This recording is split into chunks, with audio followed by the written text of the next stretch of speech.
tout le monde et bienvenue à un autre épisode de Politiquement parlant. C'est le balado politique avec Salim Idrissi et Georges Tsantrizos. Merci beaucoup d'être là. Merci de tout l'appui. Honnêtement, les dernières semaines, on n'arrive pas à comprendre vraiment ce qui arrive, mais on vous remercie énormément pour ça. Les commentaires, les échanges, l'interaction, l'engagement, tout l'amour que vous nous montrez partout, on l'apprécie. Même les commentaires qui sont un peu négatifs, c'est correct, c'est acceptable. On aime ça aussi. Salim, ça va bien? Ça va très bien. Puis effectivement, moi aussi, j'ai vu tous ces commentaires. Même, enfin, tu disais négatifs, ils sont pas si négatifs que ça, mais c'est souvent aussi des recommandations que les gens font. Alors, on apprécie vraiment beaucoup ça. Et George, c'est vrai qu'on a été gâtés dans les peut-être 8-9 dernières semaines. On a reçu un invité à chaque semaine, puis c'était toujours des invités de marque. Puis on continue encore aujourd'hui. On a le très grand plaisir d'ailleurs, de recevoir Gabriel Nadeau-Dubois, qui est co-porte-parole de Québec solidaire. Monsieur Nadeau-Dubois, comment allez-vous? Bonjour messieurs, je vais bien, merci de l'invitation. Vous, ça va? Ça va super bien, merci. On le dit souvent avec Salim, on est un peu surpris que l'invitation qu'on a lancée au chef de parti a eu un effet presque immédiat. Tu sais, on a lancé l'invitation, puis presque tout de suite, on a dit, ouais, je m'en viens. D'ailleurs, je me sens un petit peu comme Patrice Roy. Tu sais, il a eu les 4 chefs à un moment donné, là, tu sais, puis là... Mais c'est des formats qu'on apprécie. En tout cas, je peux parler pour moi, puis je pense que, de manière générale, je pense que mes collègues de d'autres partis seraient d'accord, mais c'est des formats, le balado, le podcast, c'est des formats qui sont agréables pour nous, parce qu'on a le temps de discuter. Souvent, c'est un peu plus décontracté. On a le temps de développer nos idées, d'échanger. Puis la politique, bon, vous en avez fait. Il y a bien des carcans. Hein? Oui. Et puis, un des carcans dans lequel on doit travailler, c'est celui des médias où les formats sont courts, où la capacité à développer une pensée, à y mettre toutes les nuances qu'on a envie d'y mettre, souvent, c'est compliqué. Puis le podcast, c'est vraiment des belles occasions de discuter en long et en large, sans trop de contraintes de temps. Puis dire les choses comme on a envie de les dire. Puis c'est sans doute pour ça que les gens acceptent vos invitations aussi rapidement. En tout cas, moi, c'est un format qui me plaît bien. Puis je pense que on partage ça malgré nos différences. Tout à fait. Non, c'est sûr aussi. Et les gens semblent l'aimer aussi à cause justement de ces raisons-là, que c'est pas le petit clip de 2-3 minutes à la télévision. On peut vraiment prendre le temps d'écouter et d'apprendre un peu des différents points de vue du monde de la politique. Donc, merci encore une fois. Ça me fait plaisir, monsieur. En fait, en plus de ça, nous, dans un podcast, on cherche pas les casseroles. Je sais que vous avez connu ça à une certaine époque. Tu peux les trouver facilement. Hein. C'est ça, effectivement. On repartira pas ça. Non, mais en tout cas, merci beaucoup d'être là. Puis, je pense que on peut peut-être un peu démarrer notre discussion. Est-ce que d'abord, on peut se tutoyer? Est-ce que vous permettez ça? Bon, parfait. Alors, écoute, Gabriel, on est très heureux que tu sois là. Puis, on voulait discuter parce que tu sais, je crois, si je ne m'abuse, en fait, je suis même pas mal certain, tu es le plus jeune des chefs parlementaires. Co-porte-parole, on s'entend, mais c'est-à-dire au Parlement, on parle de chef. Tu sais, tu es là quand même depuis un certain nombre d'années. On parlait de quoi, de 8 ans? Oui, à peu près, j'ai été élu en mai 2017. C'est ça. Alors, tu sais, peux-tu nous parler un petit peu, puis très librement, un peu de ton passage, de comment tu t'es fait connaître, bon, on le sait, là, la crise étudiante, là, ça a été le début de ta vie publique, on va dire. Tu as eu des implications par la suite, puis tu es arrivé à Québec solidaire. Puis, je veux dire, alors, un jeune homme dans la trentaine, jeune papa, qui occupe des fonctions quand même dans notre système parlementaire qui est extrêmement importante. Parle-en nous. Oh mon Dieu, par où commencer? Ben d'abord, il faut se rappeler une chose. Quand la mobilisation étudiante démarre, moi, j'ai 21 ans. Donc, rappelez-vous, Salim, Georges, à 21 ans, qui vous étiez? Qu'est-ce que vous faisiez? C'était quoi votre niveau d'expérience dans la vie? Je veux dire, je suis pas très vieux maintenant, mais quand même presque 15 ans plus tard, je réalise à quel point je commençais dans la vie, à quel point j'étais jeune, inexpérimenté. J'avais jamais été dans les médias de ma vie. Ça avait d'ailleurs jamais été un plan ou un objectif personnel pour moi d'y être. Je n'avais pas prévu devenir une personnalité publique. Ça m'est tombé dessus, littéralement, du jour au lendemain. Puis là, on est donc en 2024. Donc, 12 ans plus tard, puis je suis dans la trentaine, j'avance même dans la trentaine, je suis devenu papa. Des fois, j'ai l'impression d'avoir littéralement grandi sous l'œil du public. T'sais. Les gens m'ont connu quand j'étais tout jeune. Près de 15 ans plus tard, j'ai changé. Je veux dire, qui ne change pas entre, grosso modo, 20 et 35 ans? Je veux dire, c'est une période de la vie où on change. Moi, je me retrouve souvent dans la situation où je réalise que, mon Dieu, les gens ont des opinions sur moi qui sont un peu un cumul, c'est normal, c'est naturel, de ce qu'ils ont vu dans les 15 dernières années, alors que la personne que je suis, évidemment, a énormément changé pendant ces 15 années-là. Fait que j'ai des fois un peu l'impression d'avoir grandi sous l'œil de l'opinion publique. C'est un peu bizarre comme sentiment, mais c'est drôle, aujourd'hui, ça me dérange moins. J'ai pas de problème à le reconnaître. J'ai pas de problème non plus à reconnaître toute l'inexpérience, la jeunesse puis la candeur qui était la mienne quand j'ai commencé en 2012 et même quand je suis entré en politique en 2017, je veux dire. Mais ça m'a pris un temps, je vous dirais, à me réconcilier avec ça. C'est comme si, au début de mon engagement politique, j'étais pris dans toujours un déchirement entre la personne que j'avais été, donc le Gabriel Nadeau-Dubois de 2012, et celui que je suis devenu maintenant comme co-leader d'un parti, comme député, avec des responsabilités qui sont différentes, un rôle dans la société qui est différent. Et je cherchais comme un point d'équilibre entre les deux. Maintenant, j'ai accepté que j'ai juste changé et c'est tout et c'est correct. Mais c'est ça, c'est intéressant que tu le mentionnes parce que moi aussi, j'avais ça comme première question. Quand tu regardes en arrière, là, on parle de 2010, 2011, 2012, grand rassemblement étudiant, et là tu es un chef de parti. Est-ce que tu aurais imaginé, tu sais, quand tu es dans la rue, là, le carré rouge, tout le chaos qui se passait ces années-là, puis honnêtement, on doit le donner aux étudiants, c'était un énorme rassemblement. Là, le plus grand de l'histoire du Québec. Oui. Donc, c'est quand même pas à cette époque-là, quand tu regardes en arrière, puis tu te replaces en 2012, est-ce que tu te vois comme chef d'un parti qui est dans une position, franchement, de prendre des positions puis changer des vies? Là? Non, jamais de la vie. Jamais de la vie. Moi, je suis d'une famille de militants et de militantes. Des gens mes parents n'ont jamais milité dans un parti politique, mais c'est des gens très engagés dans la société. Mon père est un organisateur communautaire qui travaillait dans le milieu ouvrier à Saint-Henri, s'est impliqué dans son syndicat par la suite. Ma mère est avocate, mais elle défendait des travailleurs, des travailleuses accidentés. Donc, un homme et une femme de gauche impliqués dans la société, progressistes. Féministe aussi. Donc, moi, j'ai grandi dans ce bouillonnement-là d'idées, de valeurs, d'implications, mais j'ai jamais imaginé que j'aboutirais dans un parti politique.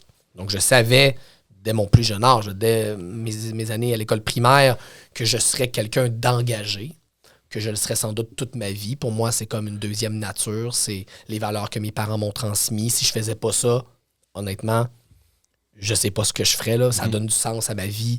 C'est l'héritage de mes parents. Donc, j'ai toujours su que je serais engagé dans la société, mais que j'aboutirais dans un parti politique.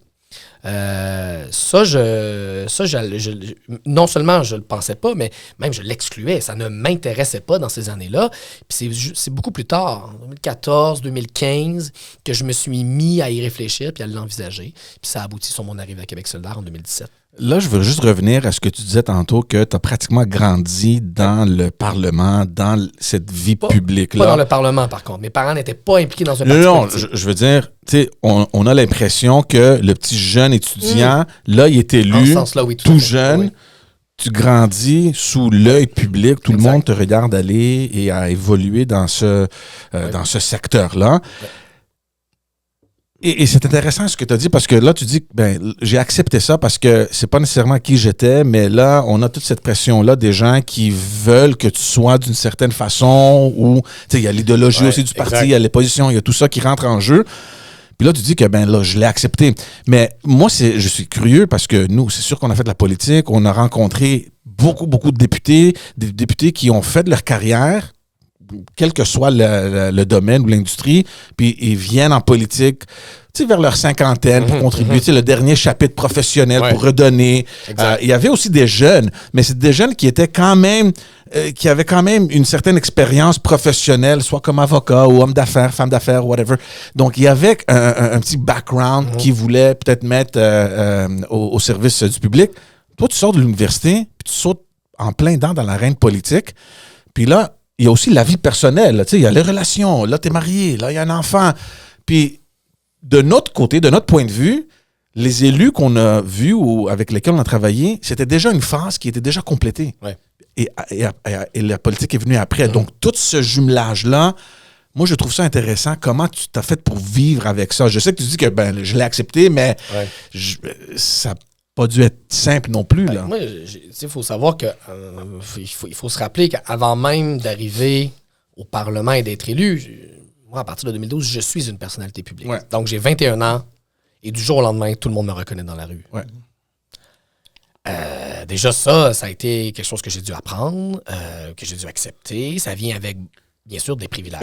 J'en suis conscient. Ça vient aussi avec des contraintes que j'ai dû accepter, qui des fois m'ont agacé, mais que j'ai pas eu le choix d'accepter. Puis surtout, à partir d'un moment, je me suis posé la question. Lorsque la grève étudiante se termine, lorsque je démissionne de mes fonctions au mois d'août 2012, j'ai pris un an, moi, complètement à l'extérieur des médias pour écrire mon livre et pour me poser cette question-là. OK, là, je suis devenu du jour au lendemain une figure publique. Beaucoup de gens ont investi en moi des espoirs, des attentes. C'est pas rien, là. Tu as 21 ans, 22 ans.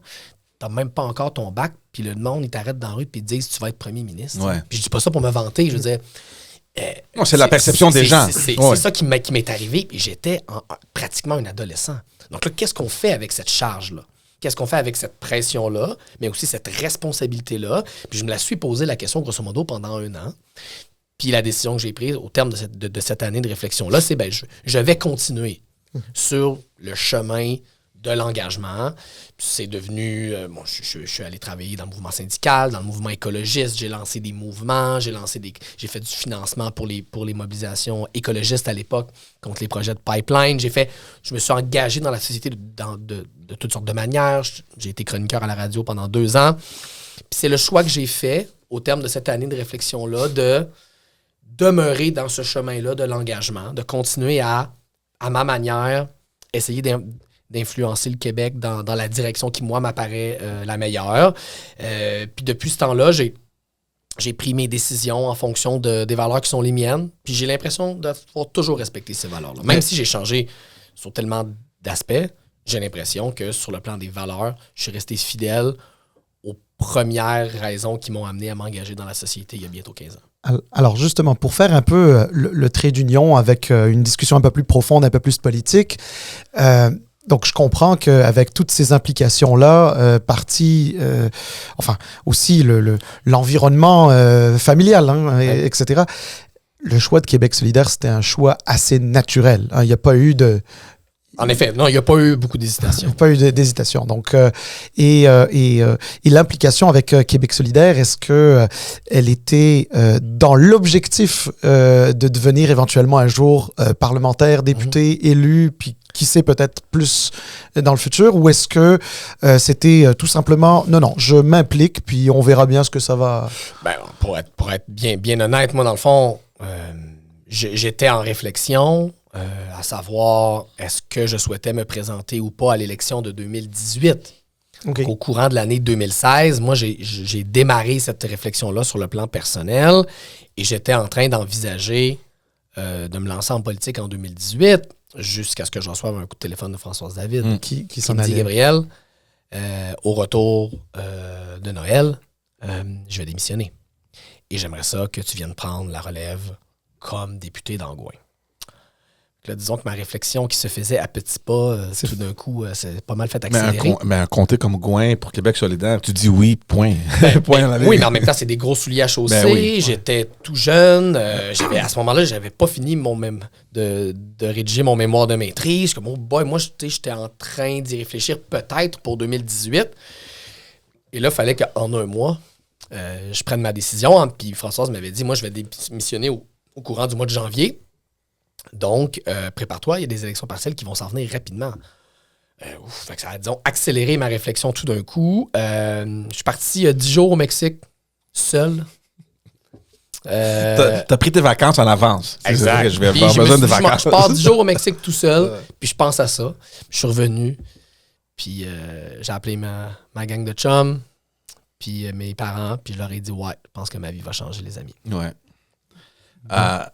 rentrons un peu, parce que c'est ça, on parlait avant de descendre dans le studio. C'est ça qui est poche un peu avec les podcasts, parce que les gens, ils rentrent, on a toute une discussion avant, puis là, on arrive ici, puis on dit... Il faut faire une capsule les coulisses. exact.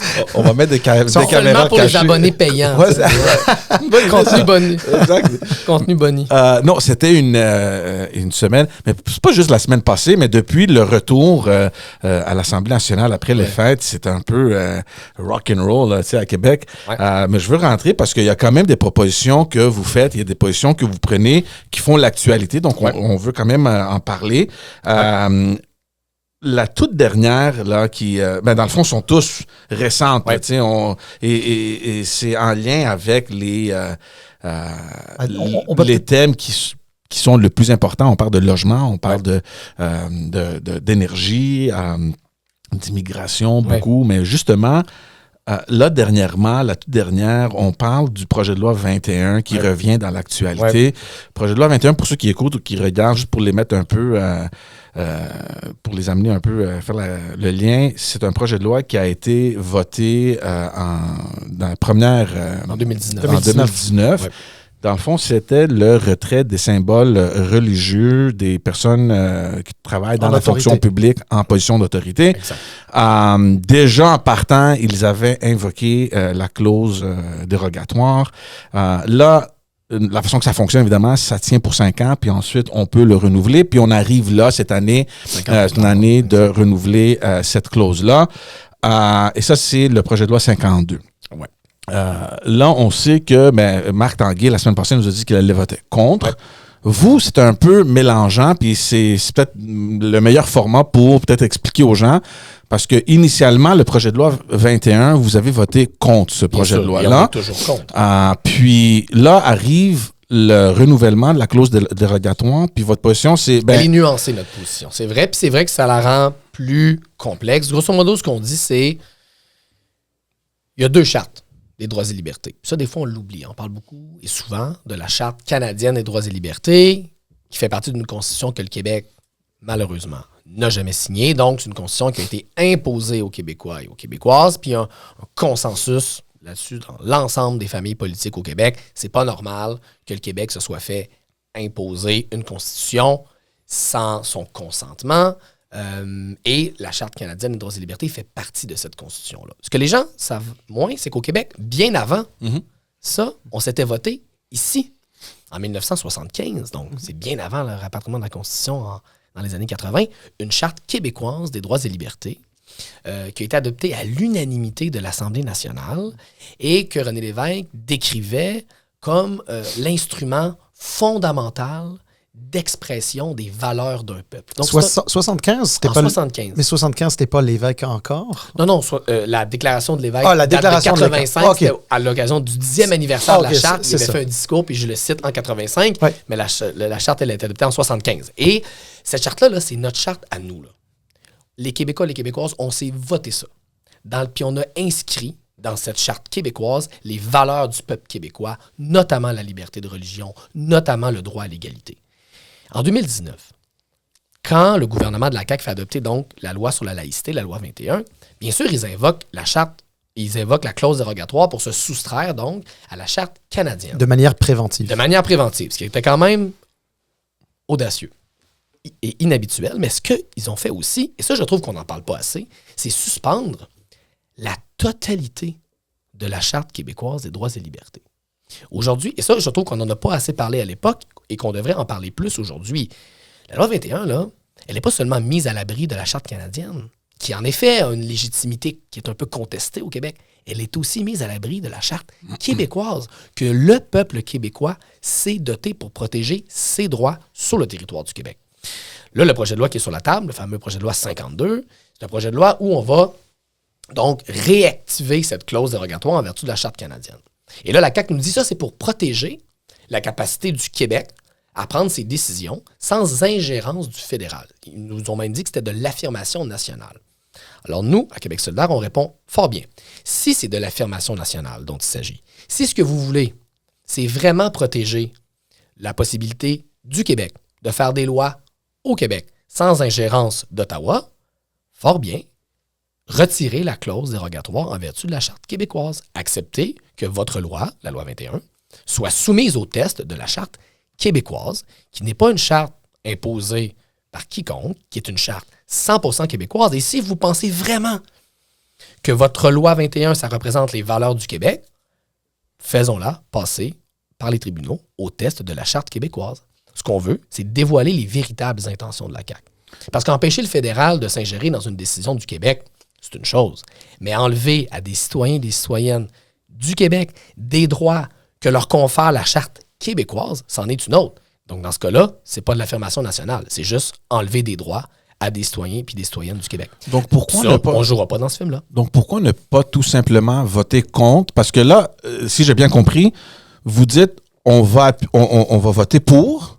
Non. En condition que vous retirez... En fait, c'est ça. Ouais. Donc, pourquoi... En fait, on dit, si vous voulez qu'on vote pour, vous allez soumettre la loi 21 à la Charte québécoise, vous allez enlever la clause dérogatoire qui concerne la Charte québécoise. Mais alors, justement, en fait, vous convenez vous-même, on avait dit qu'on allait se tutoyer, oui, bien sûr. Tu conviens toi-même que la position, elle est certes nuancée, très nuancée, et puis stratégiquement, je comprends totalement le positionnement, mais elle devient complexe, hein, parce qu'il y a aussi, c'est-à-dire aux yeux de monsieur, madame, tout le monde qui nous écoute et qui n'ont pas nécessairement toute la compréhension technique là, autour de ça, on peut avoir un peu du mal à suivre. D'autant plus que... Mettons, on va faire ça simple. Là. La loi 21, c'est une mauvaise loi. C'est une loi injuste. Puis la loi 52, que la CAQ propose en ce moment, va la verrouiller à double tour de toute forme de contestation. Et ça, on est contre. Ce qu'on veut, c'est que la loi 21 puisse être contestée en vertu de la Charte québécoise des droits et libertés. La Charte canadienne, qui est venue effectivement après la Charte québécoise, elle s'est même inspirée de la Charte québécoise. Tout à fait. Donc, on peut dire qu'elles sont quand même assez proches sur les principes. Donc, on peut dire d'une certaine façon que... À certains égards, oui. Mais par exemple, la Charte canadienne affirme clairement l'adhésion au multiculturalisme. Au Québec, le modèle qui fait consensus, puis celui que je porte dans mon cœur puis qu'on défend à Québec solidaire, c'est plutôt l'interculturalisme. Puis là, on ne fera pas un débat de mots, mais il y a quand même une différence. La grosse différence, c'est quoi? C'est le socle commun que représente le français. Grosso modo, là, c'est une des bonnes différences entre ces deux manières-là de penser la diversité puis l'inclusion.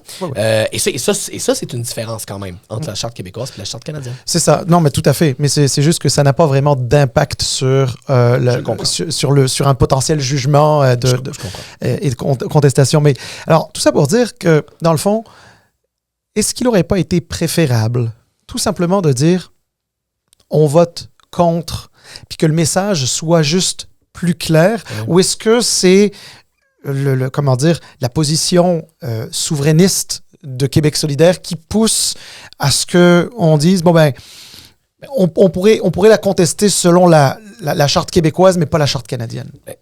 La question, c'est si on veut vraiment se débarrasser de cette loi-là. Si on veut qu'au Québec, peu importe ta religion, puis peu importe comment tu l'exprimes, tu puisses faire la job que tu veux. Puis moi, c'est ce que je veux pour le Québec. Si on veut vraiment que ça arrive, il faut s'assurer que ce débat-là, on le gagne au Québec. Parce que si ce débat-là, on le gagne par défaut, par une intervention extérieure au Québec, qu'est-ce que ça permet aux partisans de la loi 21 de dire? Ça permet de dire, vous êtes contre la loi 21, vous êtes contre le Québec. Puis moi, ça, je veux pas jouer dans ce film-là. Moi, j'accepte pas qu'on dise que les gens qui sont contre la loi 21, c'est pas vraiment des Québécois. C'est pas vraiment des Québécois. C'est pas vrai. Il y a une proportion importante de gens au Québec qui sont contre cette loi-là. Ils sont pas 1/1000 de moins Québécois puis moins Québécoises à cause de ça. C'est pour ça que c'est important que le débat démocratique sur la loi 21, on le mène et on le gagne au Québec. Il faut faire ça rapidement. Moi, je veux que tous les petits gars et toutes les petites filles, puis on va se le dire, ce sont surtout des femmes qui se voient empêcher l'accès à certains emplois à cause des signes religieux, là. C'est ça la vérité. Moi, je veux que toutes les petites filles au Québec puissent faire la job de leur rêve, peu importe leur religion. Puis je pense que pour que ça soit une réalité, il faut qu'on gagne ce débat-là au Québec. Je vais juste revenir aux termes, là, puis aux nuances, parce que moi, je comprends ce que vous faites. Puis c'est sûr qu'il y a un aspect politique et idéologique dans les propositions, mais en fin de compte, vous êtes contre, donc dites que vous êtes contre, puis on laisse faire les nuances. Je pense que j'ai été assez clair, la loi 21. Parce que on est contre, on va demeurer contre. Puis moi, ce que je veux, c'est qu'on trouve la manière démocratique de gagner ce débat-là au Québec. Parce que l'argument que vous faites ne peut pas fonctionner, parce que le but ultime de la clause dérogatoire, c'est d'éviter qu'une loi puisse être contestée devant les tribunaux. Exact. Donc, on ne peut pas dire d'un côté, on est contre, on est pour, on va voter pour, mais de l'autre côté, on veut qu'elle soit contestée. On peut pas ajouter. Mais nous, on dit on est contre. Et on veut que les citoyens puissent contester. Non, c'est-à-dire que vous dites qu'on va voter pour, en faveur, mais vous enlevez, vous devez permettre qu'elle soit contestée. Donc, on ne peut pas être pour une clause dérogatoire puis en même temps être en mesure de pouvoir la contester. Je sais pas si tu comprends. C'est-à-dire qu'il y a 2 chartes puis il y a 2 clauses dérogatoires. Nous, ce qu'on dit, c'est si vous voulez qu'on vous appuie sur une question spécifique, pas sur la loi 21, sur la protection de la loi à l'égard de la charte fédérale, la condition pour que ça arrive, c'est que vous acceptiez que votre loi soit contestable en vertu de la Charte québécoise. Mais dans le fond, parce que cette charte-là, elle est légitime. Est-ce que suspendre la totalité des articles de la Charte québécoise, adoptée à l'unanimité de l'Assemblée nationale, ça, c'est de l'affirmation nationale? Non. Ça, c'est juste vouloir verrouiller à double tour sa loi. Pourquoi? Parce que la CAQ doit bien savoir, doit avoir un avis juridique quelque part qui traîne sur un bureau qui confirme que la loi n'est pas conforme à la Charte québécoise. Ouais. Alors, nous, on les met au défi. Faites-nous la démonstration que vous êtes prêts à ce que votre loi soit soumise à la Charte québécoise, et s'ils refusent, on va voter contre. Mais t'es pas inquiet un petit peu que... C'est correct, c'est clair, OK? Mais au niveau des communications, puis un peu, tu sais, des atouts qu'on donne aux autres partis de dire... Parce que là, t'es un gars intelligent, tu vois les autres partis venir, ils vont dire, ben là, Québec solidaire, ils sont pour la clause dérogatoire, mais ils nous mélangent un peu. T'sais, au lieu d'être clair, nous, on est contre le fait de reconduire la clause dérogatoire, puis ça inclut automatiquement qu'on est pour que cette loi-là soit contestée. Je veux juste le voir d'un côté stratégique, parce que votre position, c'est clair, mais je vois aussi...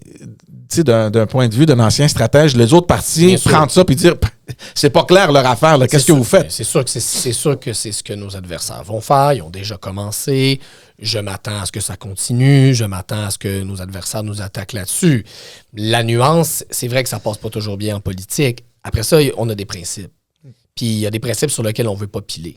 Puis la défense de l'État de droit, la défense des droits de tous les Québécois, de toutes les Québécoises, c'est un principe sur lequel on ne veut pas piler. Il faut que la loi 21 puisse être contestée par les Québécois et les Québécoises qui s'y opposent puis qui veulent faire valoir leurs droits qui leur sont conférés, pas par le méchant fédéral, droits qui leur sont conférés par la Charte québécoise qu'on s'est donnée au Québec pour affirmer nos valeurs de liberté et d'égalité de tous les citoyens et de toutes les citoyennes. Ça, on ne fera pas de compromis là-dessus. Puis on souhaite également affirmer qu'il faut quand même le reconnaître, là, le Parlement du Québec n'a jamais ratifié la Constitution canadienne. C'est un problème. Ça aussi, c'est un principe auquel on tient. Puis notre position nous permet d'être conforme à toutes nos valeurs. Elle est peut-être plus compliquée. En fait, elle est plus compliquée que de dire, oui, le Parti québécois dit, nous, là, on va blinder la loi à double tour. La CAQ aussi. On va même suspendre, pas un article, la totalité des articles de la Charte québécoise des droits et libertés. Comme ça, on va être sûr que notre loi 21, là, aucun Québécois va pouvoir aller défendre ses droits face aux tribunaux. C'est simple. Mais je pense que c'est une mauvaise position. Puis le Parti libéral nous dit, nous, on va voter contre la clause dérogatoire, c'est-à-dire qu'on va voter, on va accepter qu'une loi québécoise soit contestée en vertu d'une charte, d'une constitution que le Québec n'a pas signée. Je pense que c'est aussi une position qui manque de considération pour l'autodétermination du peuple québécois à travers son Parlement. Puis nous, on arrive avec une position qui est nuancée, qui va être critiquée, mais qui est aussi saluée par plusieurs constitutionnalistes et qui va continuer, je pense, à faire jaser parce que c'est une position qui est différente, qui est nuancée puis qui permet de rassembler des gens, même peut-être des gens qui aimeraient ça savoir. La loi 21, là, en vertu de notre charte québécoise, là, est-ce qu'elle est constitutionnelle ou pas? En vertu de notre propre loi cadre. En vertu de notre propre loi cadre à nous. Moi, je pense qu'on mérite d'avoir cette réponse-là. Alors, ce sujet, justement, fait un bon trait d'union avec ce qu'on voulait aussi aborder. La semaine dernière, vous avez dévoilé une sorte de stratégie de promotion de la souveraineté. On rappelle quand même qu'à l'Assemblée nationale, il y a deux partis qui se déclarent souverainistes. Il y a le Parti québécois et il y a Québec solidaire. Est-ce que cette stratégie-là, c'est un petit peu pour donner votre vision de la souveraineté du Québec et qui serait un petit peu en opposition à celle du Parti québécois, ou plutôt contraire? Je veux vous entendre un petit peu là-dessus. C'est une volonté de parler de notre projet à notre manière. Parce que notre projet, il est différent. C'est pas le même projet d'indépendance que le projet d'indépendance traditionnel dont les gens ont souvent entendu parler et qui, selon nous, n'a pas fonctionné dans les 30 dernières années au Québec, même plus que ça, dans les dernières décennies. Notre projet, c'est un projet, la campagne s'appelle Nouveau Québec, ça dit un peu tout. Notre projet, c'est de redéfinir en profondeur ce qu'est le Québec, de se donner, comme Québécois, comme Québécoises, des nouvelles institutions, un nouveau Québec, à travers une nouvelle constitution qui serait la nôtre, puis où on aurait une meilleure démocratie, où on protégerait l'environnement, et où, et ça c'est pas un détail pour moi, où on s'entendrait sur une nouvelle relation avec les peuples autochtones. Il y a 12 nations sur le territoire du Québec, pas une. Il y a la nation québécoise, il y a les 11 nations autochtones inuites, et il faut partager ce territoire avec ces nations-là. Et pour moi, l'indépendance du Québec, c'est notamment une occasion formidable, une occasion historique de réparer la relation avec les peuples autochtones et de s'entendre sur un nouveau pacte constitutionnel. Mais pour faire ça, il faut faire les choses dans l'ordre. On ne peut pas dire aux gens, votez oui ou non, signez-nous un chèque en blanc, puis vous inquiétez pas, après l'indépendance, là, on va s'occuper de ça, là, les enjeux autochtones. Puis les droits et libertés des minorités, ne vous inquiétez pas. Après le oui, on va tous s'occuper de ça. Moi, je pense qu'il faut procéder à l'inverse. Il faut commencer par définir ce projet-là, notamment la nouvelle relation avec les peuples autochtones, mais notamment les garanties, les protections que les minorités sont en droit de s'attendre dans un Québec indépendant. Puis une fois qu'on aura défini ça, à travers, donc, on définit ça dans quoi? Dans une constitution. Une fois qu'on aura défini ça, là, on choisira, là, on demandera aux Québécois, Québécoises, ce projet-là, avec ces garanties de droits et de liberté-là, avec cette nouvelle démocratie. Qu'est-ce que vous en pensez? Est-ce que c'est oui ou est-ce que c'est non? Donc, c'est une manière différente d'en parler. Puis, Nouveau-Québec, l'objectif, c'est de parler notamment aux jeunes qui ne sont pas la génération la plus indépendantiste, on le sait bien, leur parler de ce projet-là qui est différent profondément des idées reçues, je pense, sur l'indépendance du Québec. Alors, donc là, vous êtes loin de la stratégie du Parti québécois qui pense déjà à la piastre québécoise, qui pense de quelle couleur sera le passeport, aux frontières, à la défense. C'est vrai qu'on veut commencer par les fondamentaux, puis par créer une adhésion large, populaire, citoyenne à un projet, à un Québec qui est différent. Pour nous, l'indépendance, c'est pas changer un drapeau pour un autre, c'est pas changer la couleur des chèques, c'est pas changer juste de capital. C'est transformer la société québécoise. Mais alors, là, il y a le Parti québécois, il y a Québec solidaire. Il y a deux visions de la souveraineté qui, disons, elles sont différentes. Oui, bien sûr. Mais nos positions sur la loi 21, par exemple, sont diamétralement opposées. Nos positions sur l'immigration sont diamétralement opposées. C'est ça. Sur l'environnement, on a eu longtemps des différends. Donc, c'est vrai que ce sont des projets qui sont différents. Mais vous avez besoin quand même, Québec solidaire, comme le PQ, a besoin d'un électorat souverainiste et qui souvent, il y a des vases communicants là-dedans. Comment on fait pour convaincre tout ce monde-là? Les vases communicants, il y en a eu par le passé, mais c'est assez intéressant si on parle sondage un peu, de voir que dans la dernière année, on a assisté quand même à une montée importante des intentions de vote du Parti québécois, mais ça ne s'est pas fait du tout au détriment de Québec solidaire. Hein. C'est-à-dire que Québec solidaire, les optimistes diraient on se maintient, les pessimistes diraient on stagne. Ça veut dire la même affaire, on est autour des mêmes niveaux depuis la dernière élection. Les optimistes diraient c'est un plancher, les pessimistes diraient c'est un plafond. Bref, on est stable.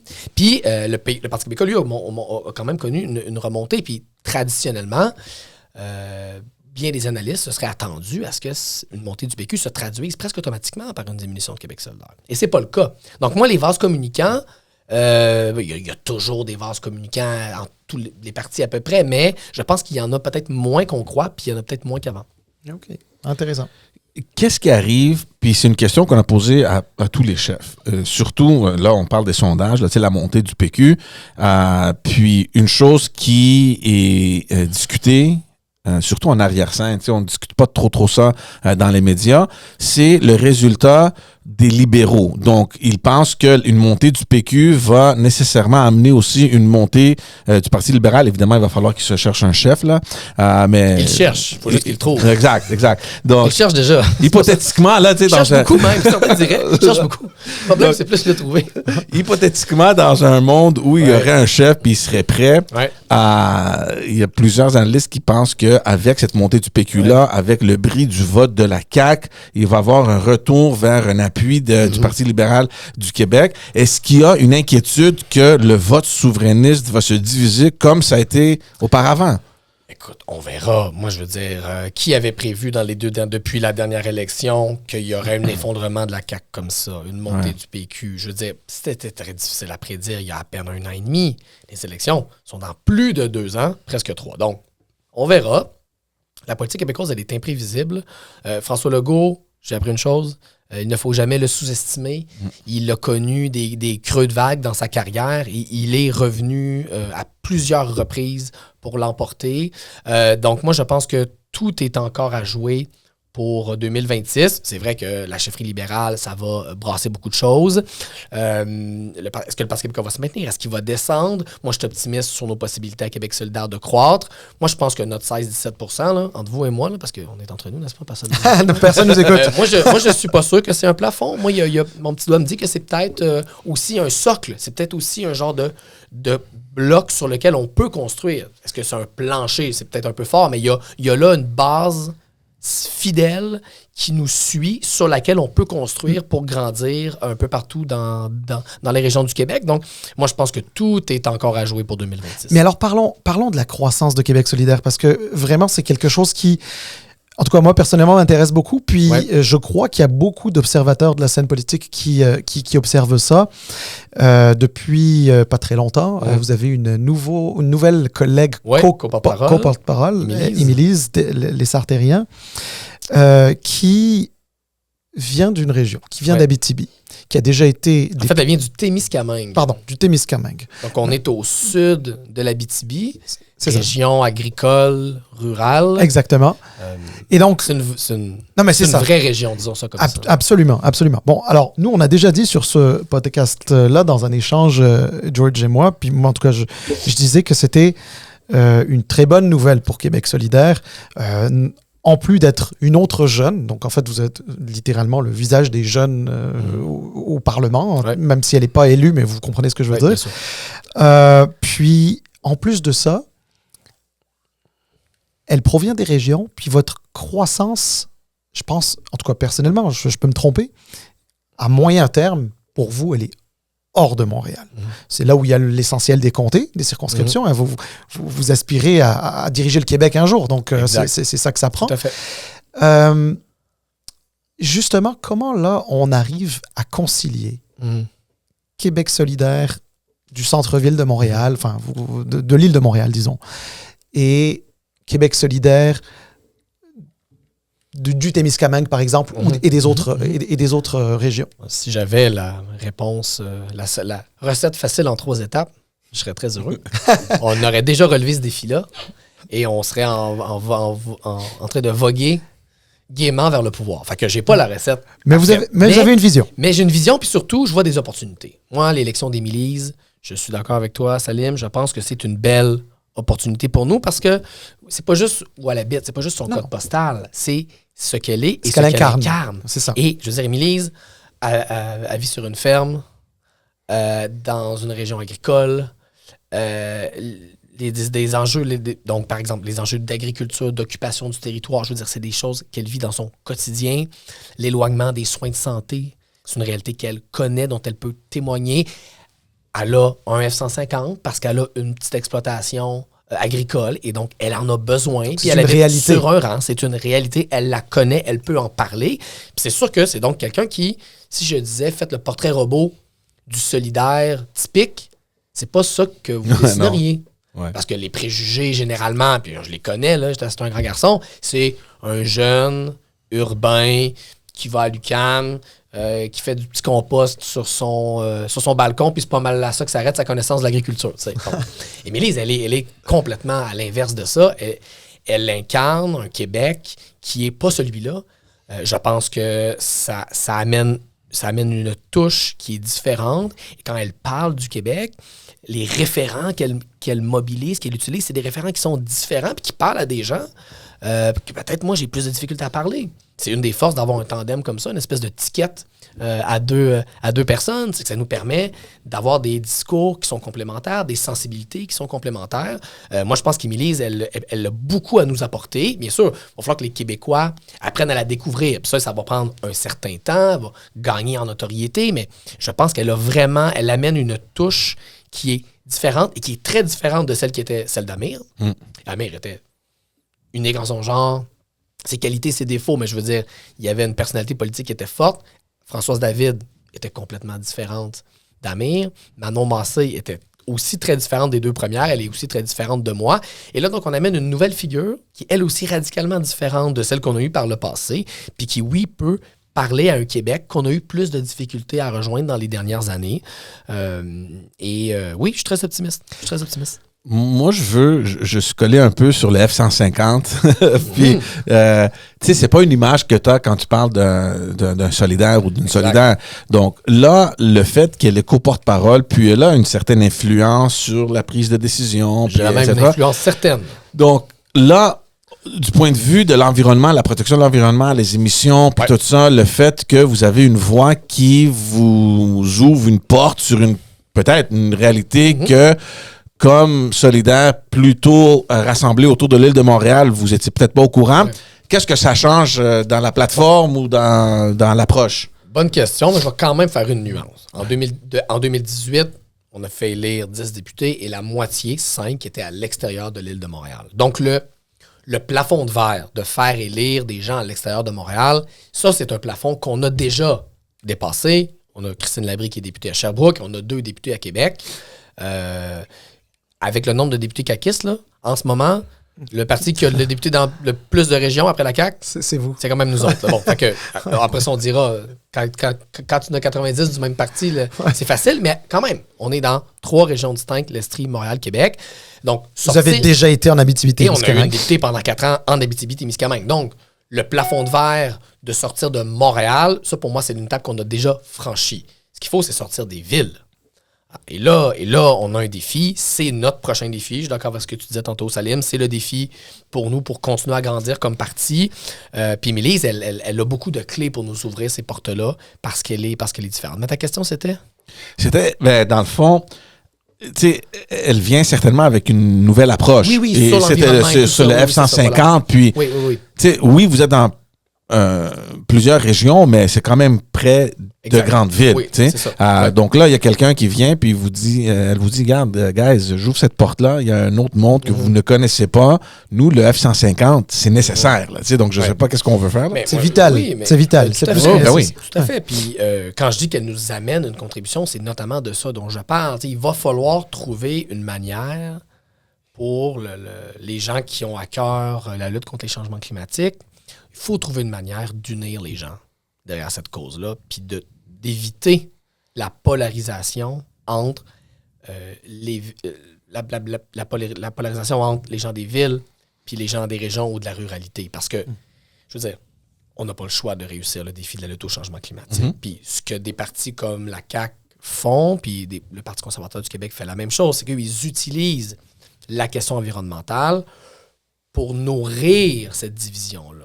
L'écologie, c'est quoi?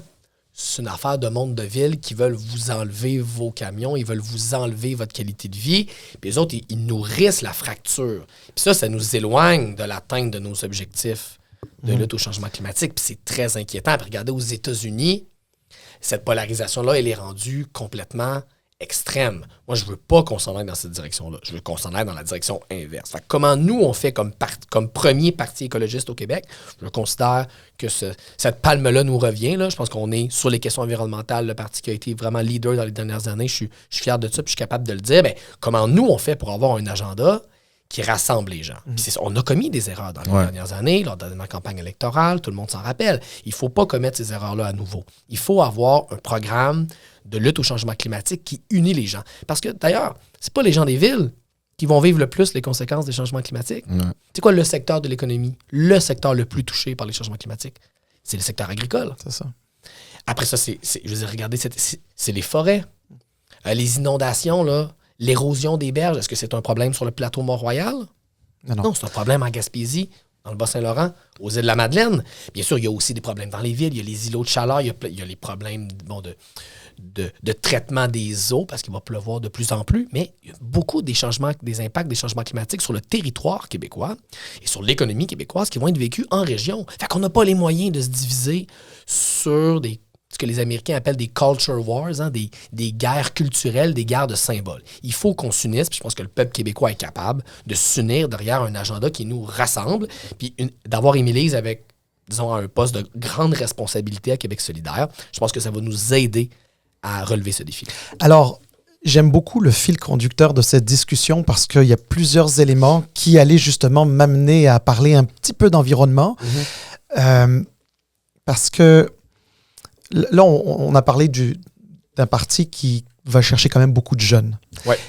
Ces jeunes-là, tu l'as toi-même dit tantôt, c'est pas pour le côté souverainiste de Québec solidaire qui se range, pas seulement en tout cas, j'imagine qu'il doit y en avoir. Ils se rangent beaucoup derrière Québec solidaire pour des questions d'opposition sur l'environnement. Les jeunes c'est sûr que c'est un gros facteur. Ça, c'est sûr. À la limite, j'ai presque envie de dire, vous êtes le parti orange, mais d'une certaine manière, vous êtes aussi une sorte de parti vert, là, en tout respect pour le parti vert qui existe, est enregistré. Là, concrètement, Québec solidaire prend le pouvoir demain matin. M. Nadeau-Dubois devient premier ministre avec une vice-première ministre qui s'appelle Émilise Lessard-Terrien. Votre plateforme environnementale, ça va avoir quoi comme impact sur les gens? C'est quoi concrètement dans leur vie de tous les jours? Qu'est-ce qui change? Et je vous pose la question parce que là, on parlait de son F-150 en région parce que c'est vital, c'est nécessaire, etc. Mais dans le fond, pour atteindre les cibles, ça prend bien des actions. C'est pas possible que ça n'ait pas de répercussions sur le citoyen. Alors, c'est quoi?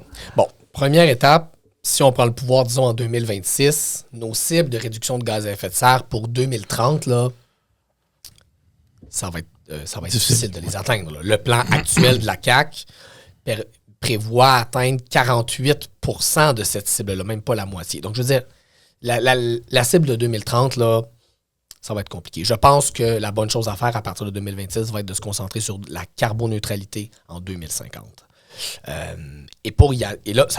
Pour y arriver, il y a une chose dont je suis convaincu, le top-down, ça ne marchera pas. Si on arrive au gouvernement comme gouvernement écologiste et qu'on dit, bon, voici ce qui change au Québec demain matin, projet de loi, règlement, ça va être un échec total. Je veux dire, il y a tellement de choses qu'il faut changer pour y arriver.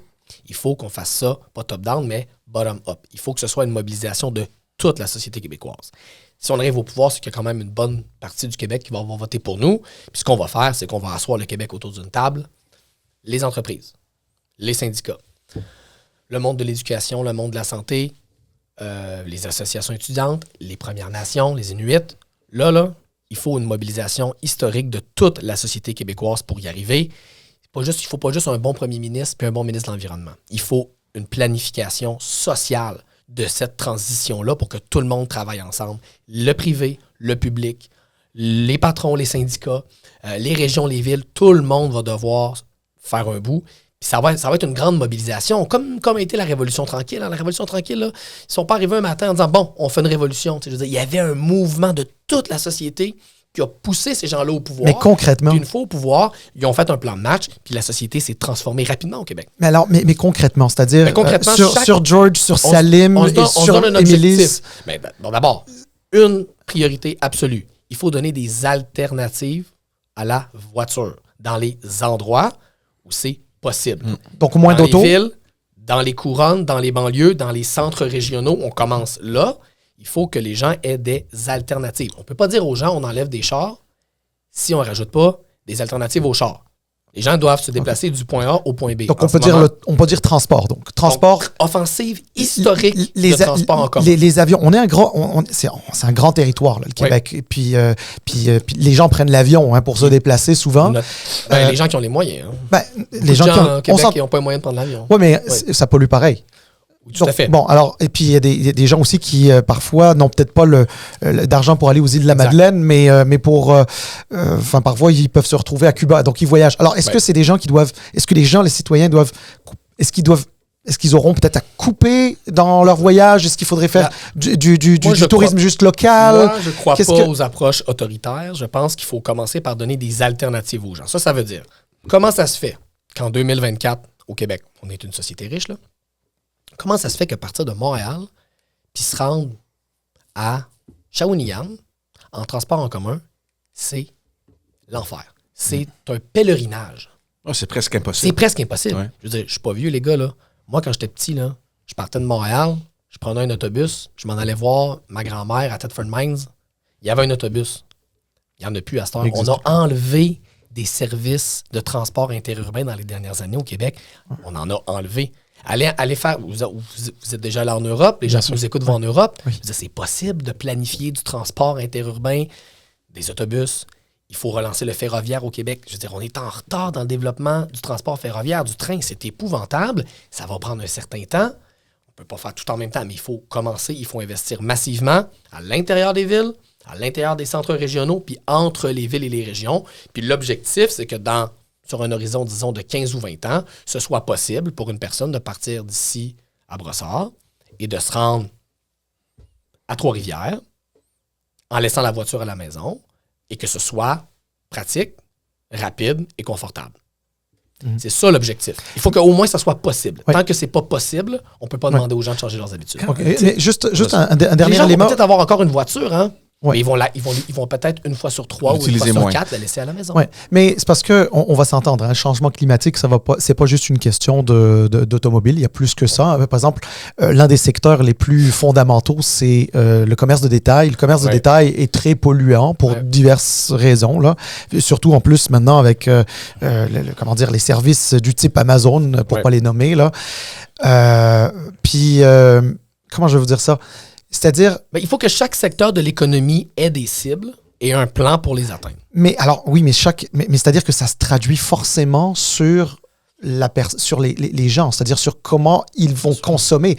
Est-ce qu'ils doivent consommer moins? Est-ce que... Je veux dire, parce que ça doit rentrer dans une espèce de culture générale. Ça peut pas être « je continue de faire ce que j'ai toujours fait » puis penser que ça va s'arrêter. C'est ça que je comprends un petit peu de ce que vous essayez de dire. C'est-à-dire que, bien sûr, il va falloir, comme société puis comme individu, faire des choix. Puis il y a peut-être certaines choses qu'on fait, puis des fois, on les fait tous, hein, puis on le sait au fond que, peut-être qu'aller prendre 12 fois l'avion par année, là, peut-être que 12, c'est un peu beaucoup, tu sais. Mais comment on va transformer ça?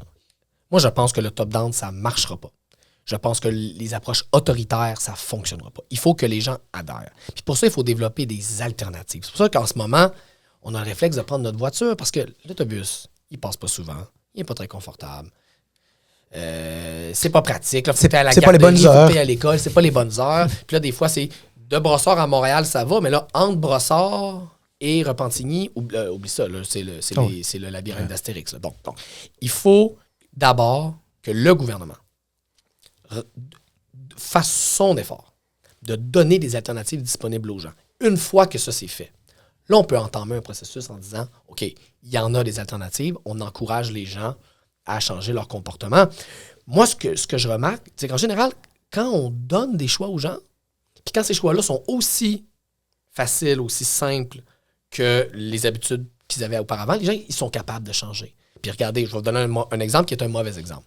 Avec la pandémie, là, tout le monde a changé ses habitudes en quelques semaines. Bon, c'était un état d'exception, un état d'urgence, mais ça montre quand même qu'on est capable de changer comme société puis de changer aussi comme individu des habitudes quand on sent que c'est extrêmement important de le faire. On va le faire sur 15-20 ans avec la question des changements climatiques, mais il faut entamer, oui, une transformation de notre société, mais ça doit se faire par le bas, par l'adhésion des gens. Puis le top-down, ça ne marchera pas, puis ça n'a jamais été mon approche, puis ça ne le sera jamais. Moi, je veux juste aborder un autre sujet encore plus stratégique, parce qu'on parle d'environnement.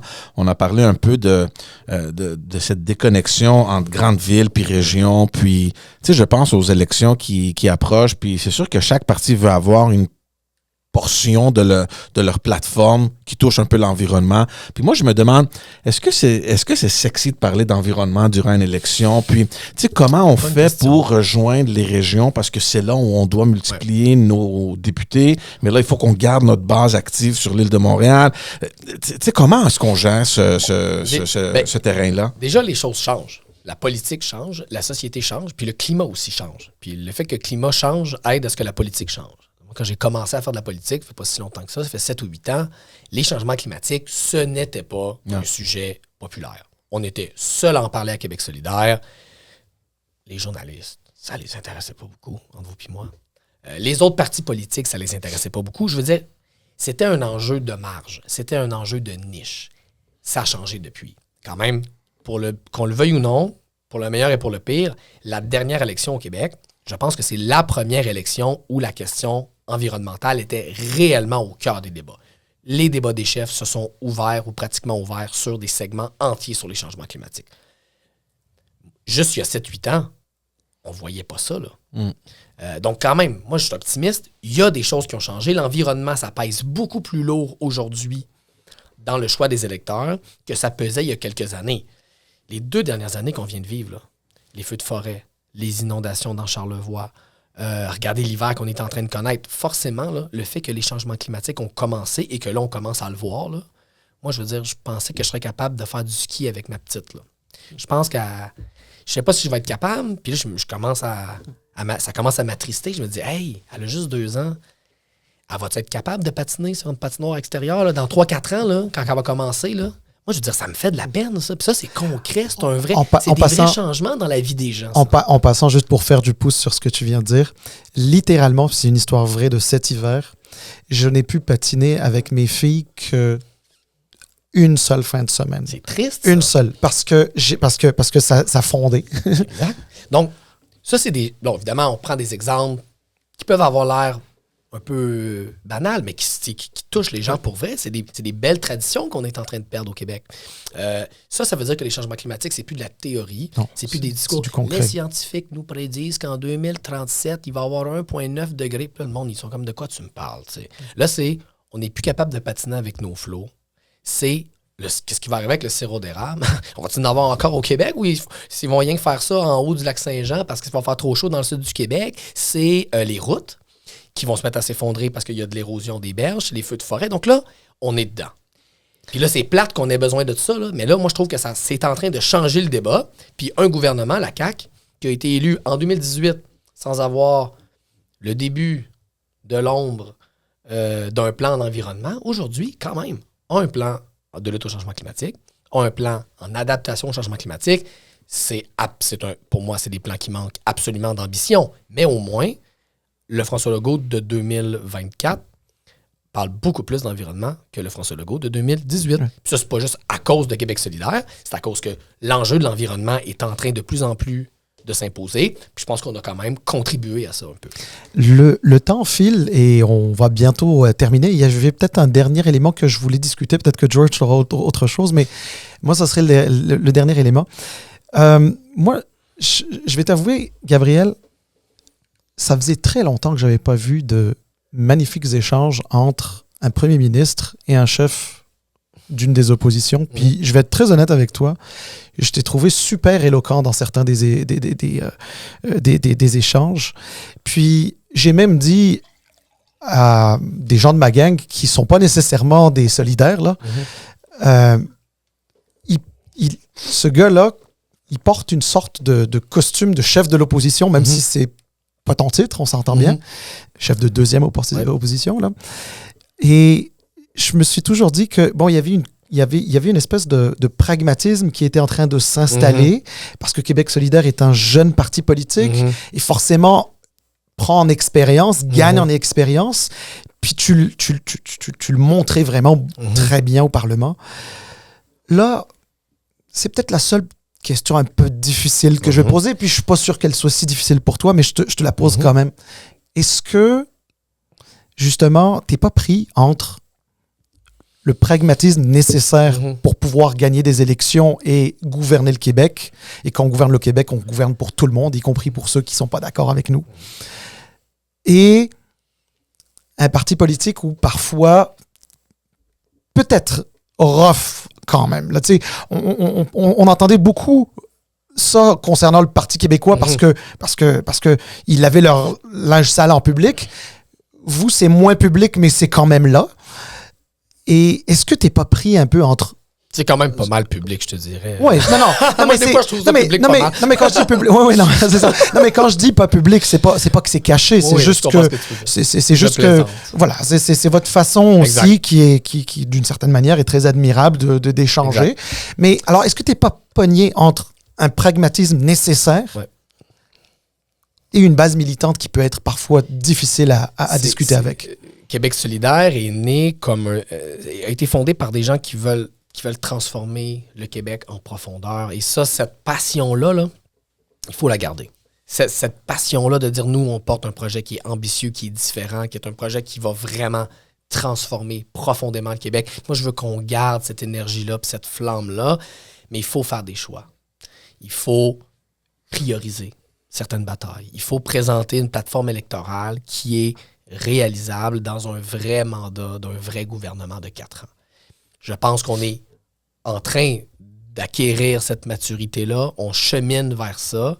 Je pense que déjà dans les dernières années, on a fait un énorme pas vers l'avant quand même en pensant de 3 à 10 députés, en sortant de Montréal. Tu sais, moi je me rappelle de l'époque, puis vous aussi, où c'était le discours ambiant, c'était Québec solidaire ne fera jamais élire un député. Ça n'arrivera jamais, voyons donc. Il y a eu Amé. Ensuite, c'est bon, ils ne feront jamais élire une deuxième. Il y a eu Françoise. Après ça, ben là, Manon Massé est ben trop bizarre. Hein? Une vieille madame à moustache, t'es-tu malade? Elle a été élue. Puis là, ils vont l'envoyer au débat des chefs. Sont-tu fous, ce monde-là? C'est tellement une personne originale, Manon Massé, ça passera pas. Regardez ce qui s'est passé. Bon, 2022, stagnation. Personne n'est satisfait, moi le premier. Mais on a quand même à chaque fois réussi à déjouer les pronostics. Ils sortiront jamais de Montréal. Bang, 10 députés, une en Abitibi, 2 à Québec, une à Sherbrooke. C'est un pas en avant, ça. Là, on a fait, disons, appelons ça un pas de côté en 2022. Mais moi, vous n'étiez pas les seuls non plus. Oui, on n'est pas les seuls à faire. En tout cas, on est les seuls qui n'ont pas fait un pas en arrière dans l'opposition, je dirais. Les autres ont tous fait une coupe de son en arrière, d'autres ont fait un pas de côté. Et je m'en satisfais pas. Hein? Je m'en satisfais pas, by the way. Je veux qu'on continue à avancer vers le pouvoir, mais on a réussi à déjouer ces pronostics-là. Et là, il y a un gros test qui s'en vient pour nous en 2026. C'est un gros test pour Québec solidaire. C'est un gros test pour moi aussi. Puis je le prends au sérieux. Moi, je ne ferai pas de la politique pendant 40 ans, là. Puis je veux qu'on avance à Québec solidaire. Fait c'est une énorme étape qui s'en vient pour le parti, une énorme étape qui s'en vient pour moi, j'en suis conscient. On fait les choses sérieusement. On complète une tournée des régions qui va se terminer au mois de mai à Jonquière. On fait les bilans du petit pas de côté de 2022. On veut revenir plus fort, on veut apprendre. J'ai appris, je veux continuer à apprendre. Moi, je pense qu'on est là pour les bonnes raisons. On n'a pas eu le temps de parler de logement aujourd'hui, mais ça reste un sujet qui est très important et qui va être de plus en plus important pour ça à Québec solidaire. Avec la question de l'environnement, on est un des partis qui a été pionnier sur le logement. Puis nous, on en parlait quand c'était pas à mode, comme l'environnement. On en parle encore aujourd'hui. Donc, moi, je pense qu'on a des priorités environnement, logement, pour ne nommer que ces deux-là. Et il y en a d'autres qui collent à la conjoncture actuelle, qui collent à des vrais problèmes que vivent les Québécois. Moi, je crois qu'on est capable d'y arriver. Mais oui, il y a une étape à franchir pour Québec solidaire. Je pense que le petit pas de côté de 2022, c'est un avertissement. C'est un avertissement qu'il faut continuer à changer, qu'il faut continuer à prendre de la maturité comme parti politique. Moi, j'y crois. Je pense que c'est ce que le Québec a besoin. Puis si jamais le monde, ils sont pas d'accord avec ça, ben ils vont me le dire au moment des élections. Puis je vais accepter avec la seule attitude qu'on peut avoir, c'est-à-dire avec humilité et sagesse, ce que le monde va décider. On va mettre un point là-dessus. Tellement content que tu as eu l'opportunité de venir ici. Oui, on n'a pas parlé de logement, puis on en voulait, c'est dans ma liste aussi, mais ça nous donne l'opportunité de peut-être te recevoir encore. Oui, ou Émilise, si Émilise Lessard-Terrien, ça serait vraiment le fun de la recevoir. En tout cas, l'invitation est lancée. Ben, je vais vous donner son numéro. Ça va pas une fois qu'on aura fermé les livres. Exact. La porte est toujours ouverte, évidemment, pas juste pour toi, mais pour n'importe qui. Un grand merci, beaucoup pour ça. Puis, encore une fois, vous rappelez à vous tous là, qui vous écoutez ou vous regardez, allez vous abonner sur notre chaîne YouTube. On veut grandir cette communauté-là. On aime les échanges, on aime l'engagement. Donc, allez nous aider avec ça. On l'apprécie énormément. Et toutes les autres plateformes, d'ailleurs. Évidemment. Gabriel Nadeau-Dubois, le co-porte-parole de Québec solidaire. Un grand merci. Merci beaucoup à vous de l'invitation. Merci beaucoup.